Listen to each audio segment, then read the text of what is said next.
Price lord. ಯೇಸು ಕ್ರಿಸ್ತನ ಹೆಸರಿನಲ್ಲಿ ಜಯದ ವಾಕ್ಯ ಈ ಕಾರ್ಯಕ್ರಮಕ್ಕೆ ನಿಮ್ಮನ್ನು ನಾನು ಸ್ವಾಗತಿಸ್ತಾ ಇದ್ದೇನೆ. ಬನ್ನಿ, ಇವತ್ತಿನ ದಿನವು ಕರ್ತನಿಂದ ನೇಮಿಸಲ್ಪಟ್ಟಿದೆ. ಇದನ್ನು ನಾವು ಆನಂದ ಪಡೋಣ, ಸಂತೋಷ ಪಡೋಣ. ಸಂತೋಷ ಆನಂದದೊಡನೆ ನಾವು ತಂದೆಯ ದೇವರನ್ನು ಆರಾಧಿಸುವ, ಮಹಿಮೆ ಪಡಿಸುವ. ನಿಮ್ಮ ಕಷ್ಟ, ದುಃಖ, ನೋವು, ಚಿಂತೆ, ಬಾಧೆ ಅಥವಾ ಯಾವುದೊಂದು ಪರಿಸ್ಥಿತಿಯನ್ನು ಹಾದು ಹೋಗ್ತಾ ಇದ್ದೀರಿ, ಭಯಪಡಬೇಡ್ರಿ. ಕರ್ತ ನಿಮ್ಮ ಜೊತೆಯಲ್ಲಿದ್ದಾನೆ. ಆತನ ವಾಕ್ಯಗಳ ಮೂಲಕ ನಿಮಗೆ ಸರಿಯಾದ ನಿಮ್ಮ ಪ್ರಶ್ನೆಗಳಿಗೆ ಉತ್ತರವನ್ನು ಕೊಟ್ಟು ನಿಮ್ಮನ್ನು ಸಂತೈಸ್ತಾನೆ. ಓಕೆ, ಬನ್ನಿ ನಾವು ಸ್ವಲ್ಪ ಹೊತ್ತು ಆರಾಧನೆ ಮಾಡುವ, ಮತ್ತು ನಾವು ದೇವರ ವಾಕ್ಯವನ್ನು ಧ್ಯಾನ ಮಾಡುವ. Lord, we are in your presence and we just want to say one thing. Thank you for all your blessings in our life.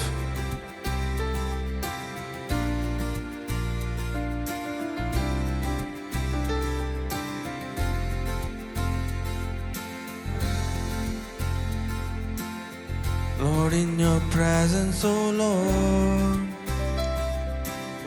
and there's just one thing that I wanna say. Thank you, Lord. Thank you, Lord, for all you give unto me, for all the blessing that I cannot see. Thank you, Lord. Thank you, Lord. With a grateful heart, with a song of praise, with an outstretched arm, I bless your name. Thank you, Lord. I just wanna thank you, Lord. Thank you, Lord. I just wanna thank you, Lord. Thank you, Lord.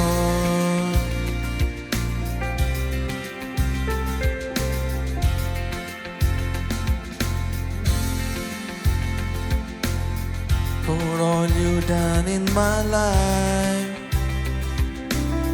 you took my darkness and gave me your light. Thank you, Lord. Thank you, Lord. You took my sin and my shame, you took my sickness and healed all my pain. Thank you, Lord. Thank you, Lord. With a grateful heart, with a song of praise, with an outstretched arm, I bless your name. Thank you, Lord. I just wanna thank you, Lord. Thank you, Lord. I just wanna thank you, Lord. Thank you, Lord. I just wanna thank you, Lord. Thank you, Lord. I just wanna thank you, Lord. Thank you, Lord. Thank you, Lord. Thank you, Lord. Okay, ಇವತ್ತು ನಾವು ಧ್ಯಾನಕ್ಕೆ ತೆಗೆದುಕೊಂಡಂತಹ ದೇವರ ವಾಕ್ಯದ ಭಾಗ ಅಪೊಸ್ತಲ ಯೋಹಾನನು ಬರೆದ ಪತ್ರಿಕೆ, ಯೋಹಾನನ ಪತ್ರಿಕೆ, ಮೊದಲನೇ ಪತ್ರಿಕೆ, 3ನೇ ಅಧ್ಯಾಯ 13 ಮತ್ತು 14ನೇ ವಚನ. ಸಹೋದರರೇ, ಲೋಕವು ನಿಮ್ಮನ್ನು ದ್ವೇಷಿಸಿದರೆ ಆಶ್ಚರ್ಯಪಡಬೇಡ್ರಿ. ನಾವಂತೂ ಕ್ರೈಸ್ತ ಸಹೋದರರನ್ನು ಪ್ರೀತಿಸುವವರಾಗಿರುವುದರಿಂದ ಮರಣದಿಂದ ಪಾರಾಗಿ ಜೀವದಲ್ಲಿ ಸೇರಿದ್ದೇವೆಂಬುದು ನಮಗೆ ಗೊತ್ತಾಗಿದೆ. ಪ್ರೀತಿಸದೇ ಇರುವವನು ಮರಣದಲ್ಲಿ ಇದ್ದಾನೆ. 15ನೇ ವಚನ. ತನ್ನ ಸಹೋದರನನ್ನು ದ್ವೇಷಿಸುವವನು ಕೊಲೆಗಾರನಾಗಿದ್ದಾನೆ, ಮತ್ತು ಯಾವ ಕೊಲೆಗಾರನಲ್ಲಿಯೂ ನಿತ್ಯ ಜೀವವು ಇರುವುದಿಲ್ಲವೆಂಬುದು ನಮಗೆ ಗೊತ್ತಾಗಿದೆ. ಇಲ್ಲಿ ದೇವರ ವಾಕ್ಯ ಮಾತಾಡ್ತದೆ, ಸಹೋದರರೇ, ಲೋಕವು ನಿಮ್ಮ ಮೇಲೆ ದ್ವೇಷ ಮಾಡಿದರೆ ಆಶ್ಚರ್ಯಪಡಬೇಡ್ರಿ. ನಾವು ಯೇಸುವನ್ನು ರಕ್ಷಕನ ಒಡೆಯನೆಂದು ಅಂಗೀಕಾರ ಮಾಡಿದ್ದೇವೆ, ನಾವು ದೇವ ಪುತ್ರರಾಗಿದ್ದೇವೆ. ಯಾಕೆ ಎಲ್ಲರೂ ನಮ್ಮನ್ನು ಹೇಟ್ ಮಾಡುತ್ತಾರೆ? ಯಾಕೆ ನಮ್ಮನ್ನು ದ್ವೇಷಿಸ್ತಾರೆ? ಯಾಕೆ? ವಾಯ್? ನಿಮ್ಮದು ಅನೇಕ ಕ್ವಶನ್ ಅಥವಾ ಕೆಲವರಿಗೆ ಆಶ್ಚರ್ಯ ಆಗ್ಬೋದು.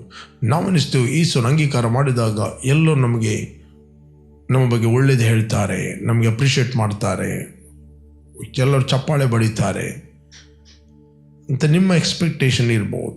ಬಟ್ ಸಡನ್ಲಿ ಲೋಕವು ನಿಮ್ಮನ್ನು ದ್ವೇಷ ಮಾಡಿದರೆ ಯೇಸು ಹೇಳಿದ ಆಶ್ಚರ್ಯಪಡಬೇಡ್ರಿ. ಆಶ್ಚರ್ಯ ಪಡಬೇಕು, ಒಬ್ಬ ಕ್ರೈಸ್ತ ಸಹೋದರನ್ನು ನಿಮ್ಮನ್ನು ದ್ವೇಷ ಮಾಡಿದರೆ ಅಥವಾ ನೀವು ಯಾರನ್ನು ದ್ವೇಷ ಮಾಡಿದರೆ ಆಶ್ಚರ್ಯ ಪಡಬೇಕು. ಓಕೆ, ಇಲ್ಲಿ ಬೈಬಲ್ ನಾವಂತೂ ಕ್ರೈಸ್ತ ಸಹೋದರನ್ನು ಪ್ರೀತಿಸುವರಾದ್ದರಿಂದ ಮರಣದಿಂದ ಪಾರಾಗಿ ಜೀವದಲ್ಲಿ ಸೇರಿದ್ದೇವೆ ಎಂಬುದು ನಮಗೆ ಗೊತ್ತಾಗಿದೆ. We know that.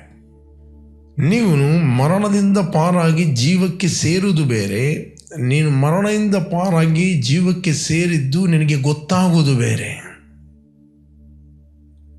Praise God. ಗೊತ್ತಾಗುವುದು ಬೇರೆ. ಗೊತ್ತಾಗುವುದು ಯಾವಾಗ ಅಂತ ಹೇಳಿದರೆ, ನೀನು ಕ್ರೈಸ್ತ ಸಹೋದರನನ್ನು ಪ್ರೀತಿ ಮಾಡುವುದರಿಂದ. ಯಾಕೆ? ಪ್ರೀತಿ ಸ್ವರೂಪಿಯಾದ ದೇವರಿಗೆ ನಾವು ಪ್ರೀತಿ ಸ್ವರೂಪಿಯಾದ ಮಕ್ಕಳಾಗಿ ನಾವು ಕ್ರಿಸ್ತನಲ್ಲಿ ಹುಟ್ಟಿದ್ದೇವೆ. ಓಕೆ, ಆತನ ಡಿವೈನ್ ನೇಚರ್ ನಮ್ಮ ಆತ್ಮಕ್ಕೆ ವರ್ಗಾವಣೆ ಆಗಿದೆ. ಆತನ ಸ್ವಂತ ಸ್ವಭಾವಕ್ಕೆ ನಾವು ಹುಟ್ಟಿದ್ದೇವೆ. ದೇವರು ಯಾರು? ದೇವರು ಪ್ರೀತಿ ಸ್ವರೂಪಿ. ಓಕೆ, ನೀವು ಹುಟ್ಟಿದ ನಾಶವಾಗುವ ಬೀಜದಿಂದಲ್ಲ, ದೇವರ ಸದಾ ಜೀವವುಳ್ಳ ವಾಕ್ಯ ಎಂಬ ಬೀಜದಿಂದ ನೀವು ಹುಟ್ಟಿದ್ದೀರಿ. ಅಂದರೆ ನೀವು ದೇವರಿಗೆ ಹುಟ್ಟಿದ್ದೀರಿ. You are the reproduction of God. You are the expression of divinity. ನೀನು ಆತನ ದೈವಿಕತ್ವದ ಒಂದು ಪ್ರಕಾಶವಾಗಿದ್ದಿ, ಪ್ರದರ್ಶನವಾಗಿದ್ದಿ. ಅದನ್ನು ಬೈಬಲ್ ಹೇಳುತ್ತದೆ, ನೀನು ಬಾರ್ನ್ ಅಗೇನ್ ಆದವನು, ಯೇಸುವನ್ನು ರಕ್ಷಕನ ಒಡೆಯನೆಂದು ಅಂಗೀಕಾರ ಮಾಡಿದ ವ್ಯಕ್ತಿ, ಲೋಕವು ನಿನ್ನನ್ನು ದ್ವೇಷಿಸಿದರೆ ಆಶ್ಚರ್ಯಪಡಬೇಡ. ಯಾಕಂದರೆ ನಾವು ಕ್ರೈಸ್ತ ಸಹೋದರನ್ನು ಪ್ರೀತಿಸುವ ಕಾರಣ ನಾವು ಮರಣದಿಂದ ಪಾರಾಗಿ ಜೀವಕ್ಕೆ ಸೇರಿದ್ದೇವೆಂದು ನಮಗೆ ಗೊತ್ತಾಗಿದೆ. ಓಕೆ, ಕ್ರಿಸ್ತನು ನಮ್ಮನ್ನು ಪ್ರೀತಿ ಮಾಡಿದಂತೆ ನಾವು ಇತರರನ್ನು ಪ್ರೀತಿ ಮಾಡುವ ಹಂಗಿನಲ್ಲಿದ್ದೇವೆ. ಕ್ರಿಸ್ತನು ನಮ್ಮನ್ನು ಪ್ರೀತಿ ಮಾಡಿದಂತೆ ನಾವು ಇನ್ನೊಬ್ಬರನ್ನು ಪ್ರೀತಿ ಮಾಡಬೇಕು. ಕ್ರಿಸ್ತ ನಮ್ಮನ್ನು ಕ್ಷಮಿಸಿದಂತೆ ನಾವು ಇತರನ್ನು ಕ್ಷಮಿಸಬೇಕು. ಓಕೆ, ಕ್ಷಮಿಸುವರಾಗಿದ್ದೇವೆ. ಯಾಕಂದರೆ ನಮ್ಮ ಬಲ, ನಮ್ಮ ಶಕ್ತಿಯಿಂದ ಇನ್ನೊಬ್ಬರನ್ನು ಪ್ರೀತಿಸಲಿಕ್ಕೆ ಆಗುವುದಿಲ್ಲ, ಇನ್ನೊಬ್ಬನಿಗೆ ಕ್ಷಮಿಸಲಿಕ್ಕೆ ಆಗುವುದಿಲ್ಲ. ಪ್ರೀತಿಸುವಂಥದ್ದು ದೇವರು ತನ್ನ ಧಾರಾಳವಾದ ಪ್ರೀತಿ ರಸವನ್ನು ಪವಿತ್ರಾತ್ಮನ ಮೂಲಕ ನಮ್ಮ ಹೃದಯದಲ್ಲಿ ಆತನು ಸುರಿಸ್ತಾನೆ. ರೋಮಾಪುರದ ಪತ್ರಿಕೆ 5ನೇ ಅಧ್ಯಾಯ 5ನೇ ವಚನದಲ್ಲಿ ಬೈಬಲ್ ಹೇಳ್ತದೆ, ಆತನು ತನ್ನ ಧಾರಾಳವಾದ ಪ್ರೀತಿ ರಸವನ್ನು ಪವಿತ್ರಾತ್ಮನ ಮೂಲಕ ಆತ ನಮ್ಮ ಹೃದಯದಲ್ಲಿ ಸುರಿಸ್ತಾನೆ. ಅದರಿಂದ ನಾವು ಕ್ರೈಸ್ತ ಸಹೋದರನ್ನು ಪ್ರೀತಿಸುವವರಾಗಿದ್ದೇವೆ. ಯೇಸು ಕ್ರಿಸ್ತನೆಂದು ಒಪ್ಪಿಕೊಳ್ಳುವ ಪ್ರತಿಯೊಬ್ಬನು ದೇವರಿಂದ ಹುಟ್ಟಿದವನಾಗಿದ್ದಾನೆ. ಯಾವನು ಹುಟ್ಟಿದ ತಂದೆಯನ್ನು ಪ್ರೀತಿ ಮಾಡ್ತಾನೋ ಆ ತಂದೆಯಿಂದ ಹುಟ್ಟಿದವರೆಲ್ಲರನ್ನು ಆತನು ಪ್ರೀತಿ ಮಾಡುತ್ತಾನೆ ಅಂತ ಸತ್ಯ ಹೇಳ್ತದೆ. ಇನ್ನೊಂದು ಕಡೆ ಇರ್ತದೆ, ಕಣ್ಣಿಗೆ ಕಾಣುವಂಥ ನಿನ್ನ ಸಹೋದರನನ್ನು ಪ್ರೀತಿ ಮಾಡದಿದ್ದರೆ ಕಣ್ಣಿಗೆ ಕಾಣದಿರುವಂಥ ದೇವರನ್ನು ಹೇಗೆ ನೀನು ಪ್ರೀತಿ ಮಾಡಲಿಕ್ಕೆ ಆಗ್ತದೆ? ಒಬ್ಬ ಬಾರ್ನಗೇನಾದ ವ್ಯಕ್ತಿ, ಆತನು ನಮಗೆ ಕಣ್ಣಿಗೆ ಕಾಣ್ತಾ ಇದ್ದಾನೆ, ಬಟ್ ನಮಗೆ ಗೊತ್ತಿರಬೇಕು ಅವನ ಒಳಗೆ ದೇವರು ನೆಲೆಗೊಂಡಿದ್ದಾನೆ, ದೇವರು ಅವನಲ್ಲಿ ವಾಸ ಮಾಡ್ತಾ ಇದ್ದಾನೆ, ದೇವರು ಅವನಲ್ಲಿ ಮನೆ ಮಾಡಿದ್ದಾನೆ. ಹೇಗೆ ನಿನ್ನಲ್ಲಿ ನೀನು ಪ್ರಕಟಣೆಯನ್ನು ಹೊಂದುತ್ತೀಯೋ ದೇವರು ನಿನ್ನಲ್ಲಿ ಮನೆ ಮಾಡಿದ್ದಾನೆ, ನಿನ್ನಲ್ಲಿ ವಾಸ ಮಾಡಿದ್ದಾನೆ. ನೀನು ಎಲ್ಲಿ ಹೋಗುತ್ತೀಯೋ, ಎಲ್ಲಿ ತಿರುಗಾಡುತ್ತೀಯೋ, ಯಾವ ಮಾರ್ಕೆಟ್ ಪ್ಲೇಸಿಗೆ ಹೋಗ್ತೀಯೋ, ಫ್ಲೈಟಲ್ಲಿ ಹೋಗ್ತೀಯೋ, ಬಸ್ಸಲ್ಲಿ ಹೋಗ್ತೀಯೋ, ದೇವರು ನಿನ್ನಲ್ಲಿ ಇದ್ದುಕೊಂಡು ಸಂಚರಿಸ್ತಾನೆ. ಅದೇ ರೀತಿ ನಿನ್ನಲ್ಲಿ ಇದ್ದುಕೊಂಡು ಸಂಚರಿಸ್ತಾನೆಂದು ಎಷ್ಟು ನಿಮಗೆ ಗೊತ್ತಾಗಿದೆಯೋ ಅವನಲ್ಲಿ ಕೂಡ ಆತನು ಸಂಚರಿಸ್ತಾನೆ. ಮೇ ಬಿ ಆತನಿಗೆ ಗೊತ್ತಿರಲಿಕ್ಕಿಲ್ಲ. ಯಾವಾಗ ನಮಗೆ ಗೊತ್ತಾಗ್ತದೆ ನಾವು ಯಾರನ್ನು ದ್ವೇಷಿಸ್ತಿಲ್ಲ. We never hate anyone. Okay, we never hate and never dislike anyone. ಈ ಎರಡು ಸಂಗತಿಗಳು ವೆರಿ ವೆರಿ ಇಂಪಾರ್ಟೆಂಟ್. ಓಕೆ, ದ್ವೇಷ ಮತ್ತು ಇನ್ನೊಬ್ಬರನ್ನು ಲೈಕ್ ಮಾಡೋದು, ಇಷ್ಟಪಡೋದು ಸಂಗತಿ. ನಮಗೆ ಯಾರು ಇಷ್ಟ ಇಲ್ಲ ಅಂತ ಅಲ್ಲ, ನಮಗೆ ಯಾರು ದ್ವೇಷ ಇಲ್ಲ. ಯಾಕಂದರೆ ನಾವು ದೇವರಿಂದ ಹುಟ್ಟಿದವರು. ಇದನ್ನು ಮೇಂಟೈನ್ ಮಾಡುವಂಥದ್ದು very very very very important, ಬಹಳ ಪ್ರಾಮುಖ್ಯ. ಇಲ್ಲಿ ನೋಡ್ತೇವೆ, ಸಹೋದರ, ಲೋಕವು ನಿಮ್ಮ ಮೇಲೆ ದ್ವೇಷಿಸಿದರೆ ಆಶ್ಚರ್ಯಪಡಬೇಡ್ರಿ, ನಾವಂತೂ ಕ್ರೈಸ್ತ ಸಹೋದರನು ಪ್ರೀತಿಸುವವರಾಗಿರುವುದರಿಂದ ಮರಣದಿಂದ ಪಾರಾಗಿ ಜೀವದಲ್ಲಿ ಸೇರಿದೆ ಎಂಬುದನ್ನು ಗೊತ್ತಾಗಿದೆ. ಪ್ರೀತಿಸದೆ ಇರುವವನು ಮರಣದಲ್ಲಿದ್ದಾನೆ. ಪ್ರೀತಿಸದೆ ಇರುವವನು ಅವನು ಮರಣದಲ್ಲಿದ್ದಾನೆ. ತನ್ನ ಸಹೋದರನು ದ್ವೇಷಿಸುವವನು ಕೊಲೆಗಾರನಾಗಿದ್ದಾನೆ, ಮತ್ತು ಯಾವ ಕೊಲೆಗಾರನಲ್ಲಿಯೂ ನಿತ್ಯ ಜೀವ ಇರುವುದಿಲ್ಲ ಎಂದು ನಮಗೆ ಗೊತ್ತಿದೆ. ಕೊಲೆಗಾರ, ಒಬ್ಬ ಸಹೋದರನು ದ್ವೇಷಿಸುವವನು ಬೈಬಲ್ ಹೇಳ್ತದೆ ಅವನು ಕೊಲೆಗಾರ. ಕೊಲೆಗಾರನಲ್ಲಿ ನಿತ್ಯ ಜೀವ ಇಲ್ಲ. ನೀನು ಯಾರನ್ನು ದ್ವೇಷಿಸ್ತಾ ಇದ್ದಿ? ಯಾಕೆ ದ್ವೇಷಿಸ್ತಾ ಇದ್ದಿ? ಮೇ ಬಿ ಯಾರೋ ನಿಮಗೆ ಮಿಸ್ಟೇಕ್ ಮಾಡಿದ್ದಾರೆ, ತಪ್ಪು ಮಾಡಿದ್ದಾರೆ. ನಿನ್ನ ಹೃದಯವನ್ನು ದೇವರ ಮುಂದೆ ಕ್ಲಿಯರ್ ಆಗಿ ಇಟ್ಕೋ. ನಿನ್ನ ಮಗುವಿಗೆ ಒಂದು ತಂದೆಯಾಗಿ ಕರೆಕ್ಷನ್ ಕೊಡ್ತೀವಿ, ಅದರ ಅರ್ಥ ನೀನು ದ್ವೇಷಿಸ್ತೀಯ ಅಂತ ಅಲ್ಲ. ನಿನ್ನ ಕರೆಕ್ಷನ್ ಸಮ್ಟೈಮ್ಸ್ ಅದು ಪ್ರೀತಿಯಲ್ಲಿರ್ತದೆ. ಒಬ್ಬ ದೇವ ಸೇವಕ ತನ್ನ ವಿಶ್ವಾಸಿಗಳಿಗೆ ಗದರಿಸ್ತಾನೆ, ಕರೆಕ್ಷನ್ ಕೊಡ್ತಾನೆ, ಅದರ ಅರ್ಥ ಆತನು ಅವ್ರನ್ನ ಹೇಟ್ ಮಾಡ್ತಾನೆ ಅಂತ ಅರ್ಥ ಅಲ್ಲ. ಆ ಮಕ್ಕಳನ್ನು ಪ್ರೀತಿ ಮಾಡ್ತಾನೆ, ಆ ವಿಶ್ವಾಸಿಗಳನ್ನ ಅವನು ಪ್ರೀತಿ ಮಾಡ್ತಾನೆ. ಪ್ರೀತಿಸುವವನೇ ಗದರಿಸುವವನಂತ ವಾಕ್ಯ ಹೇಳ್ತದೆ. ಮುಖಸ್ತುತಿ ಮಾಡುವವನಿಗಿಂತಲೂ ಗದರಿಸುವವನೇ ಅವನು ಶ್ರೇಷ್ಠನಂತ ಬೈಬಲ್ ಹೇಳ್ತದೆ. ಓಕೆ, ಮೂರ್ಖನು ಗದರಿಕೆ ಅವನಿಗೆ ದ್ವೇಷಿಸ್ತಾನೆ, ಶಿಷ್ಟನು ಗದರಿಕೆಯಲ್ಲಿ ಏನು ಮಾಡ್ತಾನೆ, ನಾನು ಪ್ರೀತಿಸ್ತಾನೆ ಅಂತ ಬೈಬಲ್ ಹೇಳ್ತದೆ.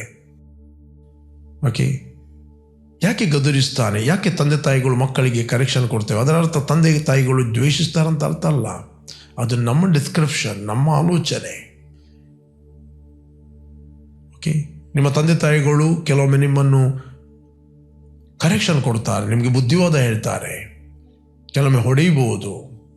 ಅದರ್ಥ ನಿಮ್ಮ ತಂದೆ ತಾಯಿಗಳು ನಿಮ್ಮನ್ನು ದ್ವೇಷಿಸ್ತಾರಂತ ಅರ್ಥ ಅಲ್ಲ, ನಿಮ್ಮನ್ನು ಹೇಟ್ ಮಾಡ್ತಾರಂತಲ್ಲ. They loves you. ನೀನು ಪ್ರೀತಿಯನ್ನು ಅರ್ಥ ಮಾಡಿಕೊಳ್ಳಿಲ್ಲ. ನಿನ್ನ ಪ್ರೀತಿಯನ್ನು ನಿನ್ನ ಆಲೋಚನೆ ಪ್ರಕಾರ ನೀನು ವಿವರಿಸ್ತಾ ಇದ್ದಿ. ಅದೇ ರೀತಿ ದೇವರು ನಮ್ಮನ್ನು ಪ್ರೀತಿ ಮಾಡಿದ್ದಾನೆ, ಆತನು ನಮ್ಮನ್ನು ಪ್ರೀತಿ ಮಾಡಿದ್ದಾನೆ. ಆತನ ಪ್ರೀತಿಯನ್ನು ನಾವು ಜ್ಞಾನೇಂದ್ರಿಯಗಳಿಂದ, ಅಂದರೆ ಫಿಸಿಕಲ್ ಸೆನ್ಸ್ಗಳಿಂದ ನಾವು ಅದನ್ನು ವಿವರಣೆ ಮಾಡಲಿಕ್ಕೆ ಆಗುವುದಿಲ್ಲ. ಬಟ್ ಅದನ್ನು ವಿವರಣೆ ಮಾಡುವಂಥದ್ದು ಆತ್ಮದಲ್ಲಿ. ಇಲ್ಲಿ ನಾವು ನೋಡುವ, ತನ್ನ ಸಹೋದರನು ದ್ವೇಷಿಸುವವನು ಕೊಲೆಗಾರನಾಗಿದ್ದಾನೆ, ಮತ್ತು ಯಾವ ಕೊಲೆಗಾರನಲ್ಲಿ ನಿತ್ಯ ಜೀವ ಇರುವುದಿಲ್ಲ. ಕೆಲವೊಮ್ಮೆ ಅನೇಕರು ನಿತ್ಯ ಜೀವದ ಬಗ್ಗೆ ಮಾತಾಡುತ್ತಾರೆ. ಅವರ ಪ್ರಾಸ್ಪರಿಟಿ ಬಗ್ಗೆ ಮಾತಾಡ್ತಾರೆ, ಹೀಲಿಂಗ್ ಬಗ್ಗೆ ಮಾತಾಡ್ತಾರೆ. ನಿತ್ಯ ಜೀವ, ಯೇಸು ಸ್ವಾಮಿ ನಿತ್ಯ ಜೀವ ಕೊಡಲಿಕ್ಕೆ ಬಂದರು. ಎಸ್, ನಿತ್ಯ ಜೀವ ಯಾರಲ್ಲಿದೆ? ಒಂದು ವೇಳೆ ನೀನು ನೋಡುವಂಥ ಸಹೋದರನನ್ನು, ಅವನ ಮಿಸ್ಟೇಕ್ಗಳನ್ನು, ನೀನು ಆತನ ಮಿಸ್ಟೇಕ್ಗಳನ್ನು ದ್ವೇಷಿಸಬಹುದು, ಬಟ್ ನೀನು ಆ ವ್ಯಕ್ತಿಯನ್ನು ದ್ವೇಷಿಸಲಿಕ್ಕೆ ಆಗುವುದಿಲ್ಲ. You cannot hate that person. ದೇವರು ಪಾಪಗಳನ್ನು ದ್ವೇಷಿಸ್ತಾನೆ, ಪಾಪಿಗಳನ್ನು ದ್ವೇಷಿಸಲಿಲ್ಲ. ದೇವರು ಪಾಪಿಗಳನ್ನು ಪ್ರೀತಿ ಮಾಡುತ್ತಾನೆ. ಆತನು ಪಾಪಿಗಳ ಮೇಲೆ ಎಷ್ಟೋ ಪ್ರೀತಿ ಮಾಡಿದ, ಪಾಪಗಳನ್ನು ಪ್ರೀತಿ ಮಾಡಿದಲ್ಲ. God hate sin. The Bible the fear of God hate evil ಅಂತ ಬೈಬಲ್ ಹೇಳ್ತದೆ. ದೇವರ ಭಯವು ಪಾಪವನ್ನು ದ್ವೇಷಿಸ್ತದೆ ಅಂತ ಬೈಬಲ್ ಹೇಳ್ತದೆ. ನಾವು ಪಾಪಗಳನ್ನು ದ್ವೇಷಿಸಲಿಕ್ಕೆ ಕರೆಯಲ್ಪಟ್ಟವರು, ಮನುಷ್ಯರನ್ನು ದ್ವೇಷಿಸಲಿಕ್ಕೆ ಕರೆಯಲ್ಪಟ್ಟವರಲ್ಲ. ಇಲ್ಲಿ ಬೈಬಲ್ ಹೇಳ್ತದೆ, ಮುಖ್ಯವಾಗಿ ನಾವು ಕ್ರೈಸ್ತ ಸಹೋದರನನ್ನು ಪ್ರೀತಿಸುವವರಾಗಿದ್ದೇವೆ. ಲೋಕವು ನಿಮ್ಮನ್ನು ದ್ವೇಷ ಮಾಡಿದರೆ ನೀವು ಆಶ್ಚರ್ಯಪಡಬೇಡ್ರಿ. ಒಬ್ಬ ಕ್ರೈಸ್ತ ಸಹೋದರನಾಗಿ ನಿಮ್ಮನ್ನು ದ್ವೇಷ ಮಾಡಿದರೆ ನಾವು ಆಶ್ಚರ್ಯಪಡಬೇಕಾಗ್ತದೆ. ಅವನಿಗಿನ್ನೂ ದೇವರ ಪ್ರೀತಿ ಅರ್ಥ ಆಗಲಿಲ್ಲ. ಅವನು ಇನ್ನೂ ನಿತ್ಯ ಜೀವದ ಬಗ್ಗೆ ಮಾತಾಡ್ಬೋದು, ಬಟ್ ಅವನಲ್ಲಿ ನಿತ್ಯ ಜೀವ ಇಲ್ಲ ಅಂತ ಬೈಬಲ್ ಹೇಳ್ತದೆ. ಈ ಸಮಯದಲ್ಲಿ ಲೋಕವು ನಿಮ್ಮನ್ನು ದ್ವೇಷಿಸ್ತಾರೆ, ಅದು ಮೊದಲು ನನ್ನನ್ನು ದ್ವೇಷಿಸ್ತಂತ ನೆನೆಸಿರಿ. ಅವ್ರದ್ದು ನಿಮ್ಮನ್ನಲ್ಲ, ನನ್ನನ್ನು ದ್ವೇಷಿಸ್ತಾ ಇದೆ. ಓದಿದ್ದೀರಾ? 15ನೇ ಅಧ್ಯಾಯ 17ನೇ ವಚನ ಯೋಹಾನ ಸುವಾರ್ತೆಯಲ್ಲಿ ಓದಿ ನಮಗೆ ಸಿಗ್ತದೆ. ಗಾಸ್ಪೆಲ್ ಆಫ್ ಜಾನ್ 15 ಚಾಪ್ಟರ್ 17ರಿಂದ ನಾನು ಓದ್ತೇನೆ. ನೀವು ಒಬ್ಬರನ್ನೊಬ್ಬರು ಪ್ರೀತಿಸಬೇಕೆಂತಲೇ ಇವುಗಳನ್ನು ನಿಮಗೆ ಆಜ್ಞಾಪಿಸ್ತೇನೆ. 18ನೇ ವಚನ, ಲೋಕವು ನಿಮ್ಮ ಮೇಲೆ ದ್ವೇಷ ಮಾಡುವುದಾದರೆ ಅದು ಮೊದಲು ನನ್ನ ಮೇಲೆ ದ್ವೇಷ ಮಾಡಿತ್ತೆಂದು ತಿಳಿದುಕೊಳ್ಳ್ರಿ. ಲೋಕವು ನಿಮ್ಮ ಮೇಲೆ ದ್ವೇಷ ಮಾಡಿದರೆ ಅದು ಮೊದಲು ನನ್ನ ಮೇಲೆ ದ್ವೇಷ ಮಾಡಿತ್ತೆಂದು ತಿಳಿದುಕೊಳ್ಳಿರಿ. ನಿಮಗೆ ಅರ್ಥ ಆಗಲಿ, ಅದು ನನ್ನನ್ನು ದ್ವೇಷ ಮಾಡ್ತಾ ಇದೆ. ಯಾಕಂದರೆ ಯೇಸುವನ್ನು ರಕ್ಷಕನು ಒಡೆಯನೆಂದು ಅಂಗೀಕಾರ ಮಾಡಿದ ಪ್ರತಿಯೊಬ್ಬ ವ್ಯಕ್ತಿ, ನಿನ್ನ ಸಹೋದರನಾಗಲಿ, ನಿನ್ನ ಆಪ್ತನಾಗಲಿ, ಅವರೆಲ್ಲರೂ ದೇವರ ಮಕ್ಕಳಾಗಿದ್ದಾರೆ, ಕ್ರಿಸ್ತನ ದೇಹವಾಗಿದ್ದಾರೆ. ಅದಕ್ಕೋಸ್ಕರ ಸೌಲನು ಕ್ರೈಸ್ತ ಸಭೆಯನ್ನು ಹಿಂಸಿಸ್ತಿರುವಾಗ ಯೇಸು ಸ್ವಾಮಿ ಆತನಿಗೆ ವಿಸಿಟ್ ಮಾಡ್ತಾನೆ. ಎನ್ಕೌಂಟರ್ ಮಾಡ್ತಾನೆ. ಹೇಳ್ತಾನೆ, ಸೌಲನೇ ಸೌಲನೇ ಯಾಕೆ ನನ್ನನ್ನು ಹಿಂಸಿಸ್ತಿ? ಮುಳ್ಳುಗೋಲನ್ನು ಒದೆಯುವುದು ನಿನ್ನಿಂದ ಅಸಾಧ್ಯ. ಯಾಕೆ ನನ್ನನ್ನು ದ್ವೇಷಿಸ್ತಿ? ಯಾಕೆ ನನ್ನನ್ನು ಹಿಂಸಿಸ್ತಿ? ಓಕೆ, ದ ಪರ್ಟಿಕ್ಯುಲರ್ ವರ್ಡ್ ಸೌಲನೇ ಸೌಲನೇ ಯಾಕೆ ನೀನು ನನ್ನನ್ನು ಹಿಂಸಿಸ್ತಿ? ಹಿಂಸಿಸುವುದು. ಒಬ್ಬ ಮಾರುನಗೇನಾದ ವ್ಯಕ್ತಿ he carry the presence of God. ಆತನು ದೇವರ ಪ್ರಸನ್ನತೆಯನ್ನು, ಆತನು ಕ್ರಿಸ್ತನ ದೇಹವಾಗಿ ಕಾರ್ಯಪ್ರವರ್ತನಾಗುತ್ತಾನೆ. ಒಬ್ಬ ಕ್ರೈಸ್ತ ಸಹೋದರನನ್ನು ದ್ವೇಷ ಮಾಡುವುದಂದರೆ ಅದು ಯೇಸುವನ್ನು ದ್ವೇಷ ಮಾಡಿದ ಹಾಗೆ. ಒಬ್ಬ ಮಾರುನಗೇನಾದ ವಿಶ್ವಾಸಿ ಮತ್ತೊಬ್ಬ ವಿಶ್ವಾಸಿಯನ್ನು ದ್ವೇಷ ಮಾಡುವುದಂತ ಹೇಳಿದರೆ ಯು ಹೇಟ್ ಜೀಸಸ್. ನೀನು ಯೇಸುವನ್ನು ಹೇಟ್ ಮಾಡ್ತಾ ಇದ್ದಿ, ನಿನಗೆ ಗೊತ್ತಿಲ್ಲದ ರೀತಿಯಲ್ಲಿ ನೀನು ದ್ವೇಷ ಮಾಡುತ್ತಿ. ಮತ್ತು ಬೈಬಲ್ ಹೇಳ್ತದೆ, ದ್ವೇಷ ಮಾಡುವ ಯಾವ ಸಹೋದರನಲ್ಲಿ ನಿತ್ಯ ಜೀವ ಇಲ್ಲ, ಅವನು ಕೊಲೆಗಾರನಾಗಿದ್ದಾನೆ. ಬೈಬಲ್ ನಿನಗೆ ಪಟ್ಟ ಕೊಡ್ತಾ ಇದೆ, ಕೊಲೆಗಾರ. ತನ್ನ ಸಹೋದರನು ದ್ವೇಷಿಸುವವನು ಆತನ ಕೊಲೆಗಾರ. ಸಹೋದರರಂದರೆ ಯಾರು? ನಾವು ಒಬ್ಬರೇ ತಂದೆಗೆ ಹುಟ್ಟಿದ ಸಹೋದರರು, ಒಬ್ಬನೇ ತಂದೆ. ಓಕೆ, ನಮ್ಮ ತಂದೆ ಯಾರು? ಭೂಮಿ ಆಕಾಶಗಳನ್ನು ಉಂಟು ಮಾಡಿದ ಸರ್ವಶಕ್ತನಾದ ದೇವರು, ಆತ ನಮ್ಮ ತಂದೆಯಾಗಿದ್ದಾನೆ. ಮೇ ಬಿ ಒಬ್ಬ ಬಾರ್ನಗೇನಾದ ವಿಶ್ವಾಸಿ ಅವನು ಇನ್ನೊಂದು ಡಿನಾಮಿನೇಷನ್ ಇರ್ಬೋದು, ಇನ್ನೊಂದು ಸಭೆಯಲ್ಲಿ ಇರ್ಬೋದು, ಅಥವಾ ಇನ್ನೊಂದು ದೇಶದಲ್ಲಿ ಇರ್ಬೋದು. ಬಟ್ ಅಲ್ಲಿಯ ಕೆಲವು ಡಾಕ್ಟ್ರಿನ್ಗಳು ಬೇರೆ ಇರ್ಬೋದು. ಬಟ್ ಅವರ ನಂಬಿಕೆ ಯೇಸು ಕ್ರಿಸ್ತನಾಗಿದ್ದಾನೆ. ಯೇಸು ಕ್ರಿಸ್ತನವರಿಗೆ ನಿತ್ಯ ಜೀವವನ್ನು ಕೊಟ್ಟಿದ್ದಾನೆ. The greatest foundation in Christian life ಪ್ರತಿಯೊಂದು ಡಿನಾಮಿನೇಷನ್ನಲ್ಲಿ ಇರಬೇಕಾದದ್ದು ಯಾವುದಂತ ಹೇಳಿದರೆ ಪ್ರೀತಿ. We cannot hate any one. ನಾವು ಯಾರನ್ನು ದ್ವೇಷಿಸಲಿಕ್ಕೆ ಆಗೋದಿಲ್ಲ. ತಪ್ಪು ಹೊರಿಸಲು ಕಾರಣವಿದ್ದರೂ ತಪ್ಪು ಹೊರಿಸದೆ ಕ್ಷಮಿಸಿರಿ ಅಂತ ಬರೆದಿದೆ. ತಪ್ಪು ಹೊರಿಸದೆ ಕ್ಷಮಿಸಿರಿ. ಕ್ರಿಸ್ತನಿಂದ ಉಂಟಾದ ಸಮಾಧಾನವು ಯಜಮಾನಂತೆ ನಿಮ್ಮ ಮೇಲೆ ತೀರ್ಪು ಹೇಳಲಿ ಅಂತ ಬೈಬಲ್ ಹೇಳ್ತದೆ. ಇಲ್ಲಿ ಯೇಸು ಹೇಳ್ತಾನೆ, ಲೋಕವು ನಿಮ್ಮ ಮೇಲೆ ದ್ವೇಷ ಮಾಡುವುದಾದರೆ ಅದು ಮೊದಲು ನನ್ನ ಮೇಲೆ ದ್ವೇಷ ಮಾಡಿತು ಅಂತ ತಿಳಿದುಕೊಳ್ಳಿರಿ. ನೀವು ಲೋಕದ ಕಡೆಯವರಾಗಿರುತ್ತಿದ್ದರೆ ಲೋಕವು ನಿಮ್ಮ ಮೇಲೆ ತನ್ನವರೆಂದು ಮಮತೆ ಇಡ್ತಿತ್ತು. ಆದರೆ ನೀವು ಲೋಕದ ಕಡೆಯವರಲ್ಲದೆ ಇರುವುದರಿಂದ ನಾನು ನಿಮ್ಮನ್ನು ಲೋಕದೊಳಗಿಂದ ಆರಿಸಿ ತೆಗೆದುಕೊಂಡಿರುವುದರಿಂದಲೂ ಲೋಕವು ನಿಮ್ಮ ಮೇಲೆ ದ್ವೇಷ ಮಾಡುತ್ತದೆ. ಯೇಸು ಹೇಳಿದರೆ, ನೀವು ಲೋಕದ ಕಡೆಯವರಾಗಿದ್ದರೆ ಲೋಕದವರು ನಿಮ್ಮನ್ನು ತನ್ನವರೆಂದು ಮಮತೆ ಇಡ್ತಿತ್ತು. ನಾನು ನಿಮ್ಮನ್ನು ಲೋಕದಿಂದ ಆರಿಸಿಕೊಂಡಿದ್ದೇನೆ. ಓಕೆ, ಯೇಸು ಹೇಳ್ತಾನೆ, ನಾನು ನಿಮ್ಮನ್ನು ಲೋಕದಿಂದ ಆರಿಸಿ ತೆಗೆದುಕೊಂಡಿದ್ದೇನೆ. ಲೋಕವು ನಿಮ್ಮ ಮೇಲೆ ದ್ವೇಷ ಮಾಡುತ್ತದೆ. ನೀವು ಲೋಕದವರಾಗಿದ್ದರೆ ಲೋಕವು ನಿಮ್ಮ ಮೇಲೆ ಮಮತೆ ಇಡ್ತಿತ್ತು. ಬಾರ್ನಗೇನಾದ ವ್ಯಕ್ತಿ ಆತನ ಲೋಕದಲ್ಲಿ ಇದ್ದರೂ ನಾವು ಲೋಕದವರಲ್ಲ, ನಾವು ಪರಲೋಕ ಸಂಸ್ಥಾನದವರು. ನಾವು ಪರಲೋಕದಿಂದ ಹುಟ್ಟಿದವರು, ನಾವು ಮೇಲಿನಿಂದ ಹುಟ್ಟಿದವರು, ನಾವು ದೇವರ ಪುತ್ರರಾಗಿ ಹುಟ್ಟಿದವರು. ನಾವು ಲೋಕದಲ್ಲಿ ಇದ್ದರೂ ಲೋಕಾನುಸಾರವಾಗಿ ಯುದ್ಧ ಮಾಡುವವರಲ್ಲ, ನಾವು ಲೋಕದಲ್ಲಿ ಇದ್ದರೂ ಲೋಕಾನುಸಾರವಾಗಿ ಮಾತಾಡುವವರಲ್ಲ, ನಾವು ಲೋಕದಲ್ಲಿ ಇದ್ದರೂ ಲೋಕದೊಟ್ಟಿಗೆ ನಾವು ಇಜ್ಜೋಡಾಗುವವರಲ್ಲ. ನಾವು ಲೋಕದಲ್ಲಿ ಇದ್ದರೂ ನಾವು ಪರಲೋಕ ಸಂಸ್ಥಾನದವರು, ಪರಲೋಕದಿಂದ ನಾವು ಹುಟ್ಟಿದವರು. ದೇವರ ಆತ್ಮ ನಮ್ಮ ಒಳಗೆ ವಾಸ ಮಾಡ್ತಾ ಇದ್ದಾನೆ. ಆದ್ದರಿಂದ ಪ್ರಿಯರೇ, ನಾನು ನಿಮ್ಗೆ ಎನ್ಕರೇಜ್ ಮಾಡ್ತೇನೆ, ದೇವರು ಧಾರಾಳವಾದ ಪ್ರೀತಿ ರಸವನ್ನು ಪವಿತ್ರ ಆತ್ಮನ ಮೂಲಕ ನಮ್ಮ ಹೃದಯದಲ್ಲಿ ಆತನು ಸುರಿಸಿದ್ದಾನೆ. ಆದ್ದರಿಂದ ನಾವು ಎಲ್ಲರನ್ನು ಪ್ರೀತಿ ಮಾಡುವ, ಕ್ಷಮಿಸುವ ಹಂಗಿನಲ್ಲಿ ಇದ್ದೇವೆ. ಕರ್ತನು ನಿಮ್ಮನ್ನು ಪ್ರೀತಿ ಮಾಡುತ್ತಾನೆ. ಅದರಿಂದ ಯಾವುದೇ ಒಬ್ಬ ವಿಶ್ವಾಸಿಯನ್ನು ದ್ವೇಷ ಮಾಡಬೇಡ್ರಿ, ಹೇಟ್ ಮಾಡಬೇಡ್ರಿ. ಒಂದು ವೇಳೆ ಅವನು ಡಿಫ್ರೆಂಟ್ ಡಿನಾಮಿನೇಷನ್ಲಿ ಇರ್ಬೋದು, ಅಥವಾ ಟಿ ವಿಯಲ್ಲಿ ಬರುವಂಥ ಯಾವುದೇ ದೇವಸೇವಕರು, don't judge them, don't hate them. Hateness ಎಂಬುದಂಥದ್ದು, ಹೇಟ್ರೆಡ್ ಎಂಬುವಂಥದ್ದು, ದ್ವೇಷ ಎಂಬುವಂಥದ್ದು ಅದು ನಮ್ಮ ಸಿಸ್ಟಮಿಗೆ ಕೂತ್ಕೊಳ್ಳೋದಿಲ್ಲ.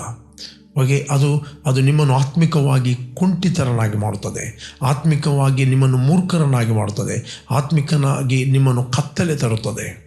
ತನ್ನ ಸಹೋದರನು ದ್ವೇಷಿಸುವವನು ಇದುವರೆಗೆ ಕತ್ತಲೆಯಲ್ಲಿದ್ದಾನೆ, ಕತ್ತಲೆಯಲ್ಲಿ ನಡೆದುಕೊಳ್ಳುತ್ತಾನೆ. ಕತ್ತಲೆಯು ಅವನ ಕಣ್ಣುಗಳನ್ನು ಕುರುಡು ಮಾಡಿದ್ದರಿಂದ ಅವನು ಎಲ್ಲಿ ಹೋಗ್ತಾನೋ ಅದು ಅವನಿಗೆ ಗೊತ್ತಾಗುವುದಿಲ್ಲ. You will lose your destiny. ನೀನು ನಿನ್ನ ಗುರಿಯನ್ನು ಕಳಕೊಳ್ತಿ. ನಿನ್ನ ಆತ್ಮಿಕ ದೃಷ್ಟಿಗೆ ಮಂಕುತನ ಬರುತ್ತದೆ, ನಿನ್ನ ಆತ್ಮಿಕ ದೃಷ್ಟಿಗೆ ಕತ್ತಲೆ ಬರುತ್ತದೆ, ನಿನ್ನ ಆತ್ಮಿಕ ಕಣ್ಣುಗಳು ಕುರುಡಾಗ್ತವೆ. ಒಬ್ಬ ಕುರುಡನು ಮತ್ತೊಬ್ಬ ಕುರುಡನನ್ನು ನಡೆಸಲಿಕ್ಕೆ ಆಗುವುದಿಲ್ಲ. ಇಬ್ಬರು ಕೂಡ ಗುರಿಯಲ್ಲಿ ಬೀಳುತ್ತಾರೆ. ಸ್ಪೆಷಲಿ ದೇವ ಸೇವೆ ಮಾಡುವವರು, ಸಭಾಪಾಲನೆ ಮಾಡುವವರು, ಇನ್ನೊಬ್ಬರಿಗೆ ಗೈಡ್ ಮಾಡುವವರು, ಮೊದಲು ನಮ್ಮಲ್ಲಿ ಏನಿರಬೇಕಂತ ಹೇಳಿದ್ರೆ ಪ್ರೀತಿ ಇರಬೇಕು.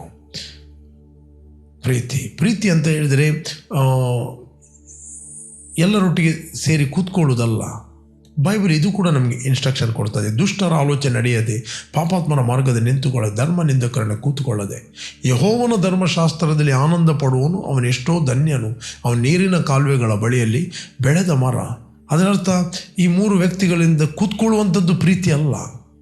ಬಟ್ ದೇವರ ವಾಕ್ಯದ ಯಾರಿಂದ ನೀನು ಸಪ್ರೇಟ್ ಆಗಬೇಕು, ಯಾರಿಂದ ನಿನ್ನನ್ನು ಪ್ರತ್ಯೇಕ ಮಾಡಿಕೊಳ್ಳಬೇಕು ಅದು ಕೂಡ ಇರುತ್ತೆ. ಬಟ್ ನಿನ್ನ ಹೃದಯದಲ್ಲಿ ಅವರ ಮೇಲೆ ಪ್ರೀತಿ ಇರುವಂಥದ್ದು ವೆರಿ ವೆರಿ ಇಂಪಾರ್ಟೆಂಟ್.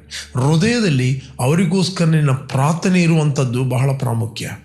ಸತ್ಯವೇದ ಇದು ಕೂಡ ಹೇಳ್ತದೆ, ಒಬ್ಬನು ಹೀನ ನಡತೆಯುಳ್ಳವರ ಸಹವಾಸವನ್ನು ಬಿಟ್ಟು ತನ್ನನ್ನು ಪ್ರತ್ಯೇಕ ಮಾಡಿಕೊಂಡರೆ ಆತನು ಪ್ರತಿಷ್ಠಿತನು, ಯಜಮಾನನಿಗೆ ಉಪಯುಕ್ತವಾದ ಯೋಗ್ಯವಾದ ಆತನು ಪಾತ್ರೆಯಾಗುತ್ತಾನೆ. ಬೈಬಲ್ ಹೇಳ್ತದೆ ಯಾರೊಟ್ಟಿಗೆ ಸೇರಬಾರದು, ಯಾರೊಟ್ಟಿಗೆ ಸೇರಬೇಕು ಅಂತ. ಓಕೆ, ಯಾರ ಸಹವಾಸ ಮಾಡಬೇಕು, ಯಾರ ಸಹವಾಸ ಮಾಡಬಾರದು ಅಂತ ಹೇಳ್ತೀವಿ. ಅದರ ಅರ್ಥ ನೀವು ಸತ್ಯವೇದದ ಇನ್ಸ್ಟ್ರಕ್ಷನ್ ಪ್ರಕಾರ ಒಬ್ಬನೊಟ್ಟಿಗೆ ಸೇರುವುದಿಲ್ಲ, ಅದರ ಅರ್ಥ ಅವನು ದ್ವೇಷ ಮಾಡುತ್ತೆ ಅಂತ ಅರ್ಥ ಅಲ್ಲ. ಬಟ್ ನಿನ್ನ ಹೃದಯದಲ್ಲಿ ಆ ವ್ಯಕ್ತಿಗೋಸ್ಕರ ಪ್ರೀತಿ ಇರುವಂಥದ್ದು very important, very very important. ಯೇಸು ಸ್ವಾಮಿ ನಮ್ಮನ್ನು ಪ್ರೀತಿ ಮಾಡಿದ, ಬಟ್ ನಮ್ಮ ದುಷ್ಟ ಕೃತ್ಯಗಳನ್ನು ಆತನು ಹೇಟ್ ಮಾಡಿದ. ಆತನು ಎಲ್ಲರನ್ನು ಪ್ರೀತಿ ಮಾಡಿದ, ಬಟ್ ಕೆಟ್ಟ ಸ್ವಭಾವಗಳನ್ನು ದ್ವೇಷ ಮಾಡಿದ. ದೇವರು ನಮ್ಮನ್ನು ಪ್ರೀತಿ ಮಾಡುತ್ತಾನೆ, ದೇವರು ಪಾಪಿಗಳನ್ನು ಪ್ರೀತಿ ಮಾಡುತ್ತಾನೆ, ಬಟ್ ಅವರ ಪಾಪಗಳನ್ನು ಆತನು ದ್ವೇಷಿಸ್ತಾನೆ. ಆ ಪಾಪಿಗಳಿಗೋಸ್ಕರ ಆತನು ಪರಲೋಕವನ್ನು ತ್ಯಜಿಸಿ ಒಬ್ಬ ಮನುಷ್ಯನಾಗಿ ಬಂದು ತನ್ನ ಪ್ರಾಣವನ್ನು ಕೊಟ್ಟಿದ್ದಾನೆ, ರಕ್ತವನ್ನು ಕೊಟ್ಟಿದ್ದಾನೆ. ಓಕೆ, ಅವರಿಗೋಸ್ಕರ ಆತನು ಸತ್ತಿದ್ದಾನೆ. ಯಾರಿಗೋಸ್ಕರ ಆತನು ಸಾಯ್ತಾ ಇದ್ದನೋ ಅದೇ ವ್ಯಕ್ತಿಗಳು ಅವನಿಗೆ ಕ್ರಿಟಿಸೈಸ್ ಮಾಡ್ತಾ ಇದ್ದಾರೆ, ತಮಾಷೆ ಮಾಡ್ತಾ ಇದ್ದಾರೆ. ನೀನು ದೇವರ ಮಗನಾಗಿದ್ದರೆ ಮೊದಲು ಅಲ್ಲಿಂದ ಇಳಿದು ಬಾ ಅಂತ. ಯಾರಿಗೋಸ್ಕರ ಸಾಯ್ತಾ ಇದ್ದಾರೆ ಅದೇ ವ್ಯಕ್ತಿಗಳು ತಮಾಷೆ ಮಾಡ್ತಾ ಇದ್ದಾರೆ. ಯಾರನ್ನು ನರಕದಿಂದ ತಪ್ಪಿಸಬೇಕೆಂದು ಆತನು ಸಾಯ್ತಾ ಇದ್ದಾನೆ ಅದೇ ವ್ಯಕ್ತಿಗಳು ಏನೇನೋ ಮಾತಾಡ್ತಾ ಇದ್ದಾರೆ. ಬಟ್ ಯೇಸುವಿಗೆ ಅದು ಏನಾಗಲಿಲ್ಲ. ಆತನು ಅವಮಾನವನ್ನು ಅಲಕ್ಷ್ಯ ಮಾಡಿದ, ನಿನಗೋಸ್ಕರ ನನಗೋಸ್ಕರ. ಮತ್ತು ಒಂದು ಮಾತು ಫೈನಲ್ ಹೇಳಿದ, ತಂದೆಯವರು ಏನು ಮಾಡ್ತಾರೆ ಅವ್ರಿಗೆ ಗೊತ್ತಿಲ್ಲ, ಅವರ ಥಿಂಕಿಂಗ್ ಏನು ಬ್ಲೈಂಡ್ ಆಗಿದ್ದಾರೆ ಅವ್ರಿಗೆ ಗೊತ್ತಿಲ್ಲ, ಬಟ್ ಅವನು ಕ್ಷಮಿಸು, ಒನ್ ವರ್ಡ್. ಬಟ್ ಯೇಸು ಸ್ವಾಮಿ ವಿದೌಟ್ ಕಂಡೀಷನ್ ನಮ್ಮನ್ನು ಪ್ರೀತಿ ಮಾಡಿದ್ದಾನೆ. ಆತನ ಪ್ರೀತಿಯಿಂದ ಇವತ್ತು ನಾವು ಬದಲಾಗಿದ್ದೇವೆ. ಒಂದು ಕಾಲದಲ್ಲಿ ನಾವು ಕೂಡ ದ್ವೇಷ ಮನಸ್ಸುಳ್ಳವರು, ಅಹಂಕಾರಿಗಳು, ಓಕೆ, ಸ್ವಇಚ್ಛೆಯಲ್ಲಿ ನಡೆಯುವವರು ಆಗಿದ್ದೆವು. ಇವತ್ತು ನಮ್ಮ ಕ್ರಿಸ್ತನ ಪ್ರೀತಿ ನಮ್ಮನ್ನು ಬದಲಾಯಿಸಿದೆ. ಇವತ್ತು ಆತನು ಹೇಳಿದ್ದಾನೆ, ನಾನು ನಿಮ್ಮನ್ನು ಪ್ರೀತಿಸಿದ ಮೇರೆಗೆ ನೀವು ಕೂಡ ಒಬ್ಬರನ್ನೊಬ್ಬರು ಪ್ರೀತಿಸಿರಿ, ಕ್ಷಮಿಸಿರಿ. Don't hate anyone. ಯಾರು ದ್ವೇಷ ಮಾಡಬೇಡಿ. ಅದಕ್ಕೆ ಸತ್ಯವೇದ ಹೇಳ್ತದೆ, ಲೋಕವು ನಿಮ್ಮ ಮೇಲೆ ದ್ವೇಷ ಮಾಡಿದರೆ ಆಶ್ಚರ್ಯಪಡಬೇಡ್ರಿ. ಮೊದಲು ಯೇಸು ಹೇಳಿದ, ನೀವು ಲೋಕದವರಾಗಿದ್ದರೆ ಲೋಕವು ನಿಮ್ಮನ್ನು ತನ್ನವರೆಂದು ಮಮತೆ ಇಡ್ತಿತ್ತು. ಒಂದು ವೇಳೆ ಲೋಕ ನಿಮ್ಮನ್ನು ದ್ವೇಷಿಸಿದರೆ ಮೊದಲು ತಿದ್ದುಕೊಂಡ್ರೆ ಆ ಲೋಕ ನನ್ನನ್ನು ದ್ವೇಷಿಸಿದೆ. ಒಬ್ಬ ಬಾರ್ನಗೇನಾದ ಕ್ರೈಸ್ತ ಸಹೋದರನನ್ನು ದ್ವೇಷಿಸುವ ಲೋಕದವನೇ ಆಗಲಿ ವಿಶ್ವಾಸಿಯಾಗಲಿ ಆತನು ಗೊತ್ತಿಲ್ಲದಾಗಿ ಯೇಸುವನ್ನು ದ್ವೇಷಿಸ್ತಾನೆ. ಅದರರ್ಥ ಈ ಕೈಯನ್ನು ದ್ವೇಷಿಸ್ತಾ ಇದೆ. ಅದೇ ಆಶ್ಚರ್ಯ. ಓಕೆ, ಈ ಕೈಯನ್ನು ದ್ವೇಷಿಸ್ತಾ ಇದೆ, ಈ ಕಣ್ಣು ಮತ್ತೊಂದು ಕಣ್ಣನ್ನು ದ್ವೇಷಿಸ್ತಾ ಇದ್ದೀವಿ, ಈ ಕಾಲು ಒಂದು ಕಾಲು ಮತ್ತೊಂದು ಕಾಲನ್ನು ದ್ವೇಷಿಸ್ತಾ ಇದೆ. ಆ ದೇಹ ಉಳಿಯುವುದಿಲ್ಲ. ಅದರಿಂದ ಪ್ರಿಯ ದೇವ ಮಕ್ಕಳೇ, ದೇವಜನರೇ, ಯಾರನ್ನು ವೀಕ್ಷಿಸ್ತಾ ಇದ್ದೀರಿ, ಒಂದು ವೇಳೆ ನೀವು ಯಾರ ಮೇಲೆ ಆದರೂ ಹೇಟ್ರೇಟ್ ಅಥವಾ ಕಹಿ ಭಾವನೆ ಇಡುವುದಾದರೆ ಈ ಒಂದು ವೇಳೆಯಲ್ಲಿ ನೀವು ವೀಕ್ಷಿಸುವ ನೀನು ಅವನು ಕ್ಷಮಿಸು ಹೃದಯಪೂರ್ವಕವಾಗಿ. ಒಂದು ವೇಳೆ ನೀನು ಯೇಸುವನ್ನು ರಕ್ಷಕರು ಒಡೆಯನೆಂದು ಅಂಗೀಕಾರ ಮಾಡಲಿಲ್ಲ, ಈಗಲೇ ನೀನು ತೀರ್ಮಾನ ಮಾಡು. I will pray for you. ಭೂಮಿ ಆಕಾಶಗಳನ್ನು ಉಂಟು ಮಾಡಿದ ತಂದೆ, ಯೇಸು ಕ್ರಿಸ್ತನ ಹೆಸರಿನಲ್ಲಿ ನಾವು ನಿನ್ನ ಸನ್ನಿಧಿಯಲ್ಲಿ ಇದ್ದೇವೆ. ಯೇಸು ನೀನು ಸುರಿಸಿದ ರಕ್ತದ ಮೂಲಕ ನಮ್ಮ ಅಪರಾಧಗಳು ಪರಿಹಾರವಾಗಿ ನಮಗೆ ಬಿಡುಗಡೆ ಆಯಿತು. ತಂದೆ, ಲೋಕವು ನಮ್ಮ ಮೇಲೆ ದ್ವೇಷ ಮಾಡಿದರೆ ನಾವು ಆಶ್ಚರ್ಯಪಡುವುದಿಲ್ಲ, ಅದು ನಿನ್ನನ್ನು ದ್ವೇಷ ಮಾಡಿತ್ತೆಂದು ತಿಳಿದುಕೊಳ್ಳಿರಿ ಅಂತ ವಾಕ್ಯ ಇದೆ. ನಾವು ಲೋಕದವರಾಗಿದ್ದರೆ ಲೋಕವು ನಮ್ಮ ಮೇಲೆ ತನ್ನವರಿಂದ ಮಮತೆ ಇಡ್ತಿತ್ತು. ನಮ್ಮನ್ನು ಲೋಕದಿಂದ ಆರಿಸ್ದಿ, ಪ್ರತ್ಯೇಕಿಸ್ದಿ, ನೇಮಿಸ್ದಿ, ಅಭಿಷೇಕಿಸ್ದಿ, ಕಳಿಸ್ದಿ. ಅದಕ್ಕೋಸ್ಕರ ಸ್ತೋತ್ರ. ನಾವು ನಿನ್ನವರಾಗಿದ್ದೇವೆ. ನಾವೆಲ್ಲ ಸಹೋದರರನ್ನು ಪ್ರೀತಿಸುವವರಾಗಿದ್ದೇವೆ. We never hate, never dislike any one of God. In Jesus name, amen, amen, amen. Praise God. Okay, ಯಾರು ನೀವು ಬರ್ತ್ಡೇ ಮತ್ತು ವೆಡ್ಡಿಂಗ್ ಆ್ಯನಿವರ್ಸರಿ ಸೆಲೆಬ್ರೇಟ್ ಮಾಡ್ತಾ ಇದ್ದೀರಿ, ನಿಮಗೋಸ್ಕರ ನಾವು ಪ್ರಾರ್ಥನೆ ಮಾಡ್ತೇವೆ. Blessed happy birthday and blessed happy wedding anniversary. ತಂದೆ, ಯಾರು ಬರ್ತ್ಡೇ ಮತ್ತು ವೆಡ್ಡಿಂಗ್ ಆ್ಯನಿವರ್ಸರಿ ಸೆಲೆಬ್ರೇಟ್ ಮಾಡ್ತಾ ಇದ್ದರು, ಇವರು ಫ್ರೂಟ್ಫುಲ್ ಆಗಲಿ, ಬ್ಲೆಸ್ ಆಗಲಿ, ಕೆಡುಕನೆಲ್ಲ ಕೈಗಳಿಂದ ಇವರನ್ನು ತಪ್ಪಿಸಿ ಕಾಪಾಡಬೇಕಾಗಿ ನಾವು ಪ್ರಾರ್ಥಿಸ್ತೇವೆ ಯೇಸು ನಾಮದಲ್ಲಿ ತಂದೆ, ಆಮೆನ್. ಜಯದ ವಾಕ್ಯ ಈ ಕಾರ್ಯಕ್ರಮವನ್ನು ಪ್ರತಿದಿನ ಬೆಳಿಗ್ಗೆ ಬಿಗ್ ಜೆ ಟಿವಿಯಲ್ಲಿ 7 ಗಂಟೆಯಿಂದ 7:30ಕ್ಕೆ ನೀವು ವೀಕ್ಷಿಸಿರಿ. ಇದೇ ಕಾರ್ಯಕ್ರಮ ರಿಪೀಟ್ ಆಗಿ ನಮ್ಮ ಯೂಟ್ಯೂಬ್ ಚಾನಲಲ್ಲಿ 7:30ರಿಂದ 8 ಗಂಟೆಗೆ ನೀವು ವೀಕ್ಷಿಸ್ಬೋದು. ನಮ್ಮ YouTube channel word of victory, pastor Roshan Lobo. Okay, ನೀವು ಕ್ಲಿಕ್ ಮಾಡಿದರೆ ನಿಮಗೆ ಸಿಗ್ತದೆ. ಒಂದು ವೇಳೆ ನೀವು ನಮ್ಮ ಯೂಟ್ಯೂಬ್ ಚಾನಲನ್ನು ಸಬ್ಸ್ಕ್ರೈಬ್ ಮಾಡದಿದ್ದರೆ ಸಬ್ಸ್ಕ್ರೈಬ್ ಮಾಡಿರಿ, ನಿಮಗೆ ನೋಟಿಫಿಕೇಷನ್ ಬರ್ತದೆ. ಅದೇ ರೀತಿ ಸಂಜೆ ಫೇಸ್ಬುಕ್ ಮತ್ತು ಯೂಟ್ಯೂಬಲ್ಲಿ 7:15ರಿಂದ 8 ಗಂಟೆ ವರ್ಡ್ ಆಫ್ ವಿಕ್ಟ್ರಿ ಫೇಸ್ಬುಕ್ ಮತ್ತು ಯೂಟ್ಯೂಬಲ್ಲಿ ನಾನು ಲೈವ್ ಆಗಿ ಮಾತಾಡ್ತಾ ಇದ್ದೇನೆ. ನಿನ್ನ ಮಟ್ಟಿಗೆ ಜಾಯ್ನ್ ಆಗ್ಬೋದು ಮತ್ತು ಕಂಟಿನ್ಯೂ ಆಗಿ ಜಯದ ವಾಕ್ಯವನ್ನು ವೀಕ್ಷಿಸಿರಿ. You are bless. ಆಮೆನ್.